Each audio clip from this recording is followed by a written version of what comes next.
turabasuhuje cyane kandi twishimiye ko muri hano nyine.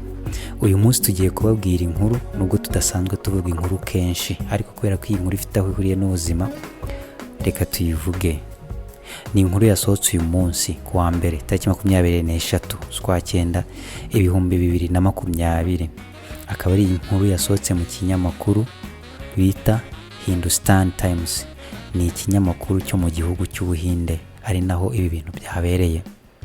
Ni inkuru ibabaje ndetse ni inkuru iteye agahinda, kubera ko iragaragaramo urupfu rw'umwana w'inzirakarengane wapfuye azira ubusa. Twabyita ko ari ubusa, ariko njye nkabyita malpractice cyangwa se uburangare, ndetse nkabona ko hari hakwiriye kuba harabayeho n'amakenga, yaba ku baganga ndetse no ku murwaza w'uyu mwana. Hano bagaragaza ko inkuru y'umuganga wabaze umwana akamubaga ari kureba kuri YouTube uburyo ibyo bintu bikorwa, bikarangira umwana apfuye. Kandi banagaragaza neza ko ikibabaje muri ibyo ari uko uyu mwana yari muto cyane, atakeneye kuba we yakwifatira icyemezo, ahubwo akwiye kugifatirwa n'ababyeyi be. Nyamara birangira umuganga amubaze n'ababyeyi batasinye icyo bita consent, cyangwa se igipapuro cyemerera muganga kimuha uburenganzira bwo kugira ikintu icyo ari cyo cyose akora ku murwayi. Uyu mwana yari afite imyaka 15, yari umuhungu, akaba yapfiriye ahitwa Bira Sound District, ngo ni akarere bita Bira. Bagaragaza neza ko uyu muganga bise fake doctor, cyangwa se umuganga wa pirate, umuganga utari umuganga wa nyawo, yavuze ko uyu mwana ufite ikibazo cyo mu nda gisaba kubagwa, kandi uyu mwana nta kibazo yari afite cyatuma bagwa. Nk'uko umuryango we wabivuze, bazanye uyu mwana kwa muganga aho bita Gampati Hospital mu karere ka Sarani nyine nk'uko twabivuze. Uyu mwana akaba yari yagize ikibazo cyo kuruka inshuro nyinshi, bamuzanira umuganga. Uyu mwana witwaga Krishna Kumar bajyaniye umuganga wa pirate cyangwa se fake doctor. Twabajije ababyeyi be nk'uko bivugwa n'icyo kinyamakuru twavuze bita Hindustan Times.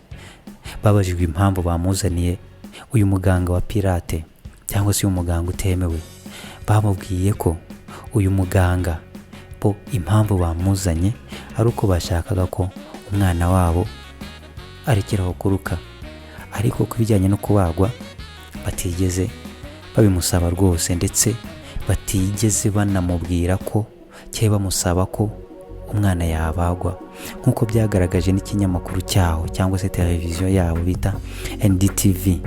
Yagaragaje ko polisi zamaze gufata uwo murambo w'uwo mwana bakamujyana gukora autopsy, kugira ngo babashe kumenya neza koko niba operation cyangwa se kubaga k'uyu muganga ariko kwishuri ya mwana, cyangwa se niba ari n'ikindi kintu cyaba cyaratumye uriya mwana apfa. Ababyeyi batubwiye ibi bikurikira. Baravuze ngo umwana bamushyize mu bitaro, akimara kugera kwa muganga bamuha ibitaro. Umwana aba mu bitaro amaramo iminsi. Umwana agenda yoroherwa gake gake, kuruka birahagarara. Nyamara umuganga bita Ajit Kumar Puri avuga ko uyu mwana akeneye kubagwa. Arangije yafashe umwana ajya kumubaga, ariko ko yamubagaga, ibyo yabagaga yabireberaga kuri YouTube, ku mavideo ya YouTube. Ni ukuvuga ngo ibyo yabagaga yabaga ari kubireba uko bikorwa kuri video zari ziri kuri YouTube. Nyuma yo kubagwa uyu mwana yarasohowe, nyuma aza gupfa. Ayo niyo magambo umuryango wivugiye ubwabo. Sekuru w'uyu mwana witwa Krishna Kumar, bamwita Prahalad Prasad Shaw, yavuze ko nyuma y'uko uyu mwana yari atangiye koroherwa, umuganga we yavuze ko agomba kumujyana akamubaga. Nyuma yaho umwana yagize uburibwe bukomeye cyane. Barangije babaza uwo muganga impamvu umwana yari ari kubabara. Arababaza ati, ese nimwe baganga? Nyuma yaho muri uwo mugoroba umwana yananiwe guhumeka, barangije bakora icyo bita CPR, nivuga ngo ni bwa butabazi bw'ibanze bakorera umuntu umutima uhagaze cyangwa se guhumeka bihagaze. Umwana asa n'uwongeye kugaruka, guhumeka bisa nk'ibigarutse. Ikintu bakoze bahise bamwirukankana ahantu bita Patna, nyamara ubwo batwaraga umwana yapfuye bakiri mu nzira.